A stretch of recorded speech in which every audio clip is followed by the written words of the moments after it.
are you more susceptible? Because we hear, and again, these are based on true story incidents where people get possessed by the jinn, these, can you say evil spirits? Yeah, the evil among the jinn. Yeah, Evil spirit. and then they get possessed. So what can a person do? And is a person more susceptible if he's not doing the will of God, of the Creator, obeying Him in His commands, worshiping Him alone, and doing all these things? Do you set yourself up where now you make him stronger? Sometimes they harm humans, sometimes they possess them even. And basically, I would like to say that this is a very rare case. And it's not something even easy on them, because it's against the nature of their life. Rare, and it's not supposed to happen. And it's basically getting out of your way to do it. So it's not something pleasant for them. I have seen a lot of cases in my life. People come to me and said, hey, my son is possessed, my daughter, or I am myself possessed. And I can tell you 90% of the cases are not true. But there is cases which is absolutely true, where there is a possession, whereas houses are basically full of jinn, and they want these houses for them, and they don't want anyone to share this house. Have you ever walked in a house like this? Have you ever been in a situation? Yes. Can you share? I've been once in a situation like this, where basically a lot of weird things happened in this. I was at that time in high school, actually. And we went to one of the houses, very old house, and we rented this place, and basically a lot of weird things start happening. Doors opening, closing, lights goes on and off by itself. It's not an electricity problem. It's not normal at all. It's completely normal. And one of our friends started acting very weird, and basically sleeping all the time, and starts saying and doing things very weird. For example, which is impossible to be, he's not capable of it. He will be sitting in the room with someone, and he will tell, there is someone now in the street, so-and-so person, coming up, and he's gonna knock on the door. And he will start using very weird languages, words, that this person, we know him for years, he's not familiar with these languages at all. When we start reading on him and stuff like that, we found the reaction was very severe, very severe. Weird voices coming out of him, and screaming and hitting and stuff like that. Finally, we were able to let that evil spirit on him to talk. He basically said, this is our house, and we live here, and you guys have to leave this place. So I told him, that's not right. I rented this place from the guy upstairs who owned this apartment, and I have a contract, you know. You can't, this is not right. If you have a problem, take it upstairs. But most people would have fled and said, hey, I'm out of here. You were having a dialogue with Absolutely, and I think that's the best way, actually, if you've ever been in a position like this. Yeah. So I said, if you have a problem, take it upstairs with the guy. And alhamdulillah, we were able to settle on a way that he said he would leave his body, but he said, you guys leave immediately. Anyway, it was one experience, one of the early experiences I have seen. One of the things, I remember a group of psychiatrists. We had a debate in Bahrain with a group of psychiatrists about the issue of possession. They denied. And the reason they denied, because they denied the existence of jinn. Yes. So I said, first of all, we cannot talk about possession if it's possible or not, if you don't believe in their existence. And if you don't believe in their existence, you don't believe in what's in the Quran. Al-Quran stated clearly there is jinn, and in so many verses. As for the possession itself, the person possessed with jinn, I said, you cannot deny the reality, what you see with your own eyes. Forget about debate over text. I'll give you one thing I do whenever a case like I had. I will say, because sometimes they trick you, even the person himself, he can act like he's possessed because psychological problem. And I have seen cases like this. But one of the things I see, if you're really a jinn, I said, I will put an object to the other side of the room, like the corner of the room. I will say, knock it down. Like a bottle, yes. Tissue box. And if you knock it down, I know that this is not human. Yes. So I know that I'm dealing here with the jinn. And this has happened several times. So I remember even one time we did this in the presence of a psychiatrist himself. Anyway, so when you have cases like this, all what you do is you read the Quran on the person and you have a dialogue. Sometimes you can win intellectually with the person. That's why I'm saying the Quran have very strong power over them. They scream, they cannot take it because they felt the power of the Quran over them. SubhanAllah, it's so different than humans. That's why I'm telling you, humans are worse than jinn. You read the whole entire Quran over someone, you will like, okay, so whatever. But the jinn, you just start reading, Allahu la ilaha illahu al-hayyul qayyum. They will start screaming, cannot take it. And I remember one of the jinn said, I don't believe in God. I said, you sure about that? He said, yes, I don't believe in it.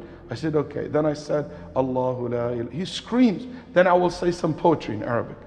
Yeah. And he will be listening. What's burn you, what's really affect you is the verses of the Quran. Alhamdulillah, and finally he admitted that there is a God, there is Allah. And so many times even they accept Islam, alhamdulillah, and they will even leave the body of the person.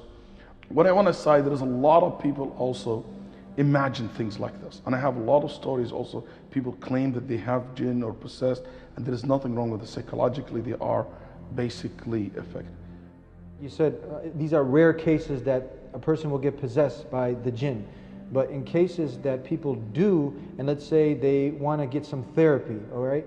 Now, you'll hear weird things. People out there who tell them to do, I've heard this myself, go get a chicken, and then they write some weird stuff. All these weird and bizarre things. Is this, and does it have anything, I'm sure you have more experience, does it have anything to do with Islam? And what's the proper way to do the proper healing of getting this jinn out? Okay, first of all, the best way to do that is to read Quran, is to call the adhan, like in the house, for example, there is presence of jinn in it. You read the Quran in it. The Prophet said, if you read Surah Al-Baqarah, the jinn will not enter this house. When you enter your house, you say Bismillah, you call the adhan in this house, you start praying in this house, and Allah subhanahu wa ta'ala will take this away. If somebody possessed, you read the Quran on him, and you can read on your own self. And I know one person, he read on his own self until Allah subhanahu wa ta'ala cure him. The second, basically also you can read in a water and you consume this water. And if somebody possessed with jinn, the moment I give him the water, which is read Quran in it, and I blow on it, he will throw up. He would never, if he consume it, he will go have diarrhea, go to the bathroom, start sweating. It will never settle in his body. But the more he do that, the more he protect himself from inside. As for the jinn, they don't like certain colors sometimes. They don't like certain smells sometimes. So some people, by experience, they know these. So they let that person see these colors, see these animals, and that's bothered the jinn and let them leave the place. And sometimes it can be effective. But anything involved, sacrificing, that's not allowed. And this is basically the jinn use this trick to make you commit the major sin that ever a human can commit, which is basically to offer any form of worship to other than God, and basically to humiliate the humans and to let them go to that low level of being worshiper of the devil or the demons. One more thing I want to say here, sometimes with the jinn possessed humans, they can make a physical damage. So treatment can be very effective. Like in certain cases, the psychiatrist will prescribe certain medication for the person. And I believe it works very fine for them. Because those jinn, when they possess human, they may cause chemical imbalance in brain. And the medicine will balance it out. They might make a physical damage to your hand, and therapy and basically operations. And this can be fixed through medicine, through basically therapy. So the modern science, we as a Muslim, we don't deny or say they have nothing to do with things like this. Actually, they can be very helpful. Now, you'll see a lot of people who right away they say, oh, I think I got the jinn in me. When you evaluate their life, they're not submitting themselves completely to the Creator. Say the woman's not wearing hijab, she's partially praying, dressing promiscuous, or the boy also going to nightclubs, messing around with the ladies. We know in Islam it's marriage and it's test driving, and then they right away they feel like, man, I got this jinn in me or something. Can this be the effects of the sin now, more so? The jinn will be more happy to make you do all this sin than possessing your body. The jinn will be much More happy to have you disobey your creator. Disobey creator than just bothering you or harming you. Yeah. You know, because he harmed you already by leading you to the way that lead to the hellfire. This story happened in Dubai, some performance. He used to put like daggers in his body, and he used the jinn. And this young man came in, holding the miswak in his hand, and he started reciting Ayatul Kursi. I can see it. He said, I can see him from a distance. The moment he did that, the jinn ran away. And all the daggers went straight to my body. And I fell on the stage. I was taken to the hospital. He said, after a couple of months, he said, for 2 years, I have nothing in life but to harm this person and to hurt him back. I was able to get his name, where he lives, and every jinn that I can put my hand on through my practices of magic and dealing with jinn, I used to send them to him. And every time they come back to me, said, we couldn't touch this boy. Wow. We couldn't harm this boy. And he said, the reason is always the same. When I asked them why, they said, this boy never missed salat. You know, the Prophet said, Prophet Yahya, John, once addressed his people, and he told them the example of us humans with the devil, like the example of somebody, his enemy, trying to capture him. Then he entered into a castle with have very high walls, thick walls, so the enemy were not able to reach him. He said, this castle is the remembrance of Allah.